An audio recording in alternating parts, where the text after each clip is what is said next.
Hello, I'm Rachel and this is the weekly update from coal capital markets.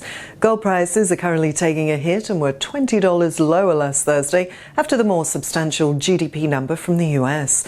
However, the trend is still firmly higher, and the big news this week was the escalation of the war in Ukraine. Gold had wrong-footed many investors all year as it fell with high inflation and turned when the Fed decided to pivot with inflation under control. The price of gold rallied to $1,925 and is taking a minor pullback, but the trend is higher and a $2,000 test is likely for the precious metal. Oil prices were lower on Tuesday after US inventories showed a rise of 3.4 million barrels.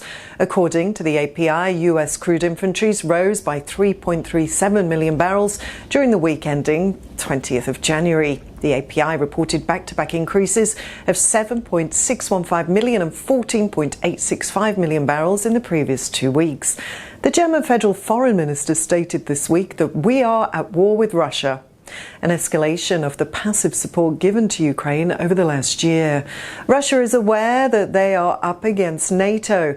Supplying battle tanks to Ukraine will raise the geopolitical temperature, military experts have warned.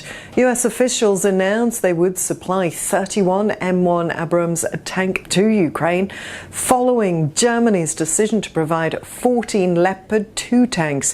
It's claimed to be the best battle tank in the world. The approval also allowed the export of Leopards to other NATO countries, including Poland.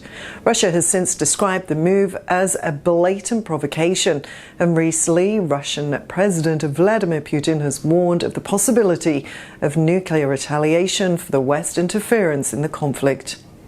A new report from the IMF and UC Berkeley says central bank gold holdings have risen since the global financial crisis of 2008 to 2009.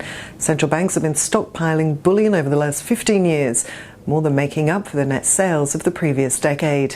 Central banks worldwide bought more gold in the third quarter of 2022 than in any other quarter in 50 years. Well, that's the latest on Coal Capital Markets Weekly Update. Make sure to subscribe. I'm Rachel, signing off for now.